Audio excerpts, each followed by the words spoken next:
Hello people, stay safe, stay home. जैसा कि आप सब जान रहे हो कि अभी हमारी कंट्री की हालत थोड़ी ठीक नहीं है कोविड की वजह से। और जो ये करंट सिचुएशन जो यहाँ प्रिवेल कर रहा है, उसको देखते हुए हमें ऐसा लगता है कि अभी हमारा एग्ज़ाम जुडिशरी का हो, चाहे या कोई भी एग्ज़ाम हो, तो वो अभी नहीं होगा। अपकमिंग 3 मंथ्स तक तो नहीं होने वाला है। तो क्यों ना इसे एक पॉजिटिव साइन, एक पॉजिटिव थिंकिंग लेके हम लोग चलें और हम इस टाइम का फुल यूटिलाइजेशन करें।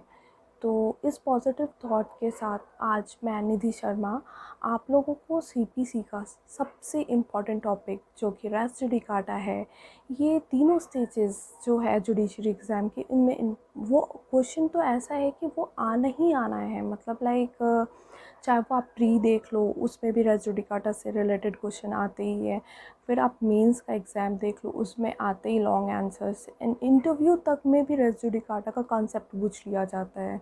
तो चलिए अब हम लोग बिना समय बर्बाद किए हुए रेस जुडिकाटा को समझते हैं।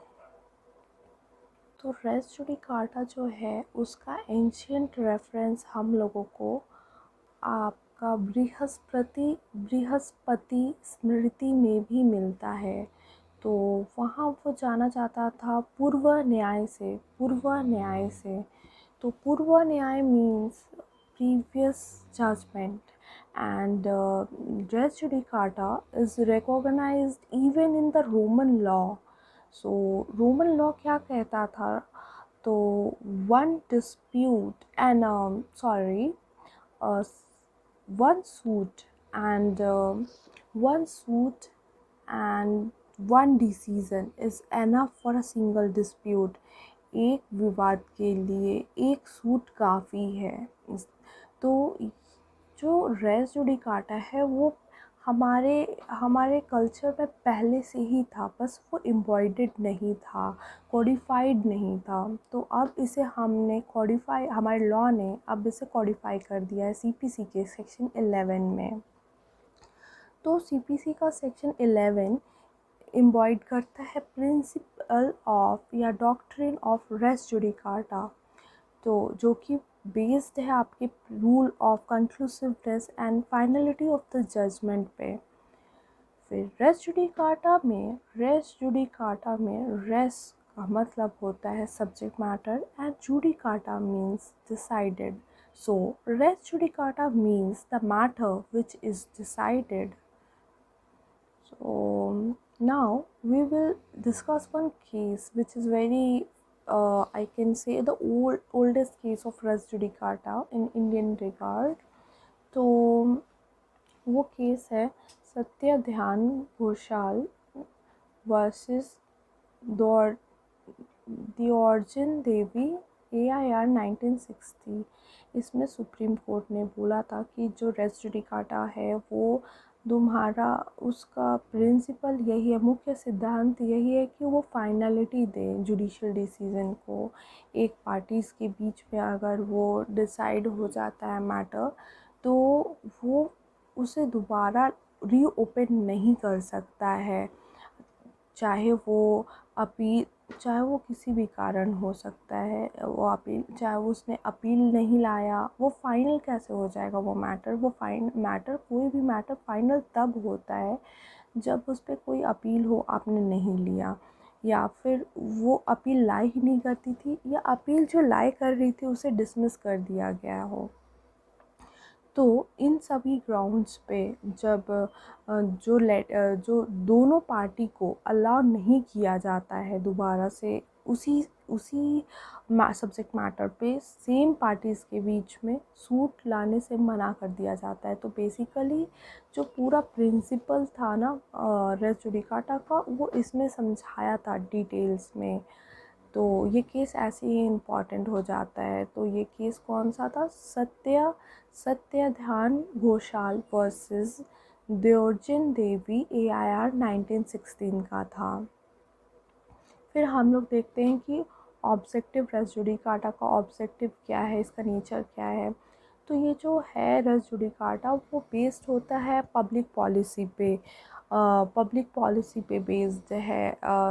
तो justice, equity and good consensus पे इसकी ऑब्जेक्टिव यही है कि ये इंडिविजुअल को परेशान होने से रोकता है, 2 बार एक ही लिटिगेशन के लिए बार बार ना आए कोई लोग। फिर ये एंड टू लिटिगेशन करता है, एंड देन फाइनलिटी देता है जुडिशल डिसीजंस को, एंड तीसरा है ये बात ये भी है कि ये रोकता है दूसरे पार्टी को कि अगर कोई मान लो कोई डिसीजन जो कि फाइनल हो चुका है वो रॉन्ग भी क्यों ना हो, फिर भी they are bound by that judgement.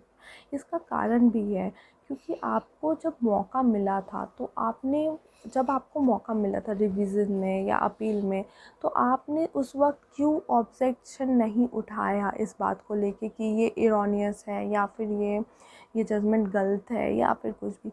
तो जब आपने अपने राइट को वेव कर दिया, तो आप जब अपने राइट को आपने वेव कर दिया तो फिर आप उस जजमेंट से बाउंड होंगे और यहाँ पे रेस जुडिकाटा अप्लाई करेगा। आप ये चीज़ को ध्यान रख लीजिए, कभी कभी ऑब्जेक्टिव में कंसेप्चुअल क्वेश्चन कर पूछ लेता है, तो इस चीज़ को आप ध्यान दे दीजिएगा। रही बात ये जो रेस जुडिकाटा है वो तीन मैगज़िन्स है, मतलब वो 3 मैगज़िन्स पे बेस्ड है। तो पहला एक एक करके हम तीनों मैगज़िन्स का मतलब और समझ लेते हैं। तो पहला मैगज़ीन है नेमो डेबिट विस वेक्सेरी प्रो उन्ना it atom कॉजा, means no man should be vexed twice for the same cause, and the second is इस ये जो है वो तुम्हारा इंडिविजुअल का राइट है भाई। देखो इसमें हम बोलते कोई भी पर्सन जो है वो दोबारा वैक्स्ड नहीं होगा, दोबारा उसकी सुनवाई नहीं होगी एक ही कॉज ऑफ एक्शन पे, तो वो हरास होने से बचता। तो इंडिविजुअल का राइट है, तो यहाँ पे हमारा प्राइवेट इंटरेस्ट दिख रहा है, ठीक है। देन सेकंड मैगज़ीन जो है हमारा वो इंटरेस्ट रिपब्लिक के उत्सित फिनिस लिथियम है, जिसका मतलब होता है there should be end to the litigation, and ये this is for the benefit of the state. So it is here the public interest is there in this magazine।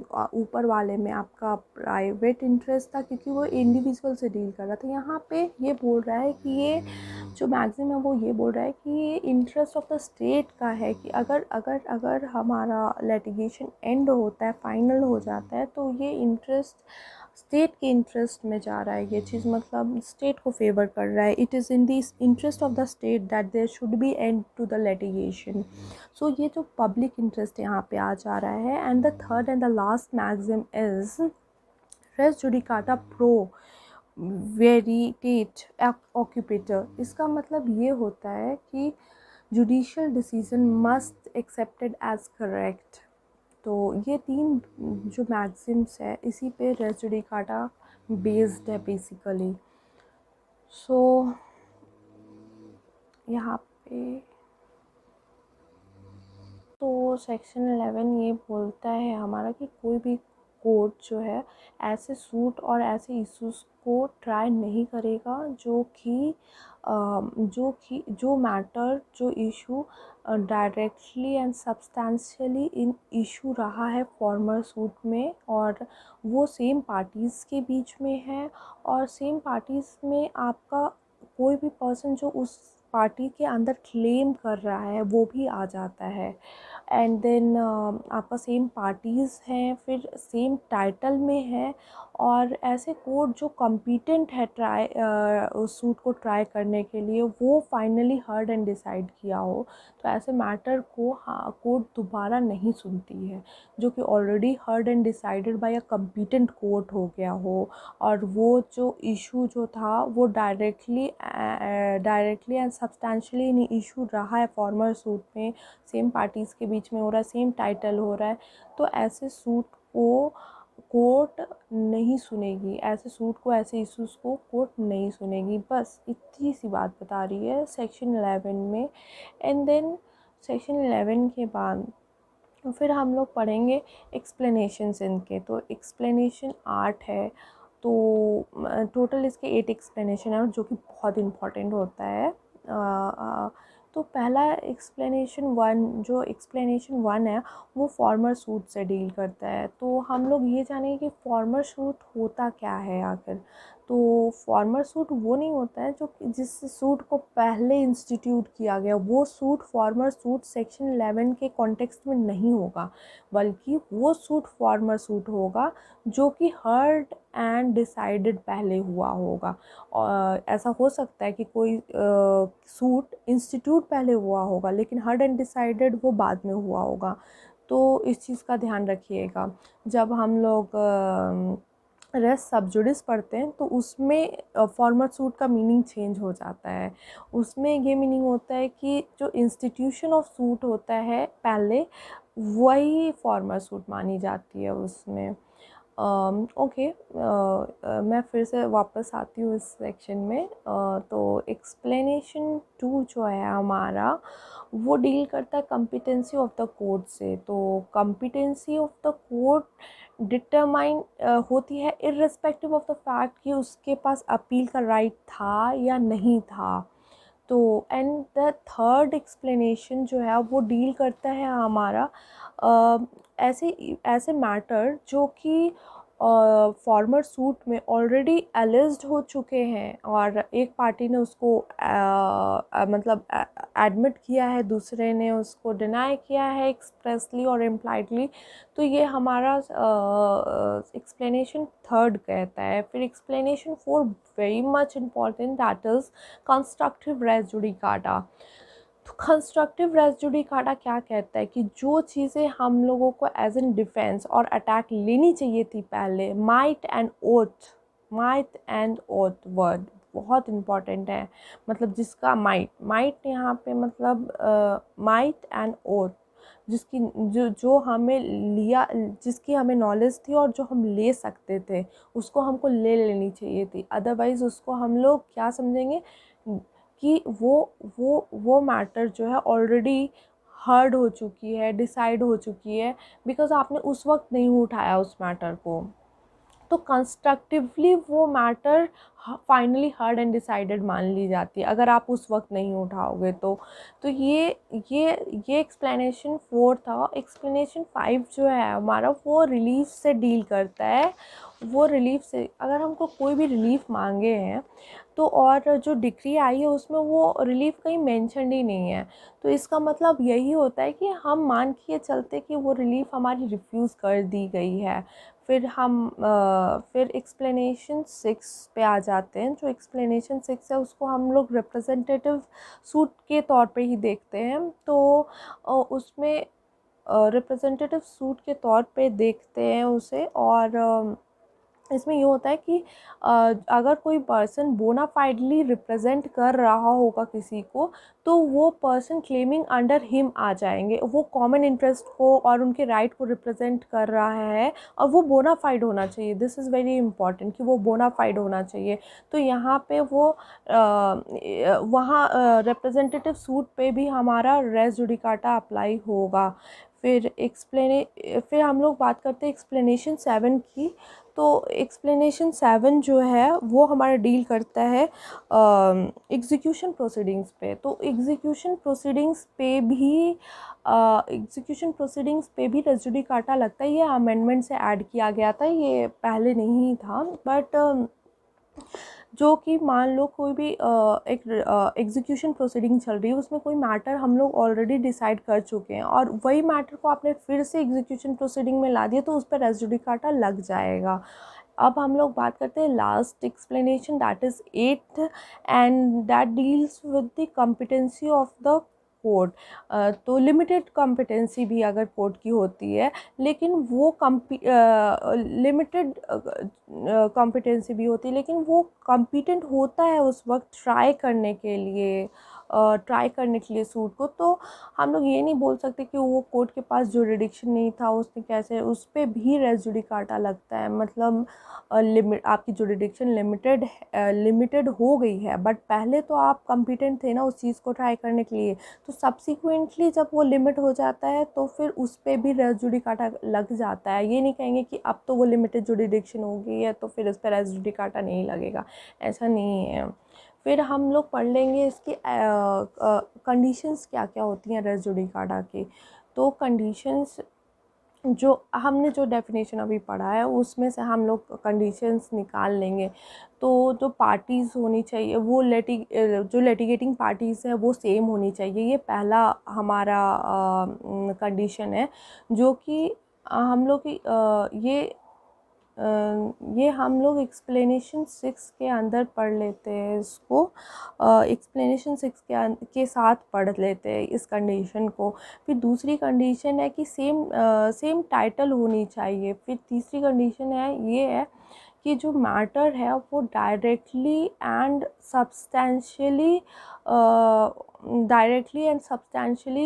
ये issue होनी चाहिए farmer suit में। मतलब farmer suit में वो directly and substantially वो issue उठ चुकी है और वो हर्ड एंड डिसाइडेड हो गई है, तो फिर रेस जुडिकाटा लगेगा। चाहे वो जो मैटर डायरेक्टली एंड सब्सटेंशियली नहीं इशू है वो कंस्ट्रक्टिव भी हो सकती है, एक्चुअल भी हो सकती है।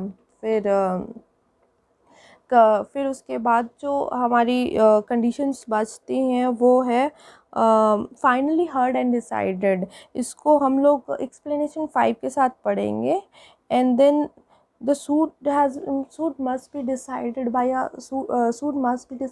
the court of a competent jurisdiction, and मतलब that means the court should be competent to try that suit। तो ये हमारा, इसको हम लोग पढ़ लेंगे एक्सप्लेनेशन 8 के साथ और एक्सप्लेनेशन 2 के साथ। तो इस तरीके से हमने कंडीशंस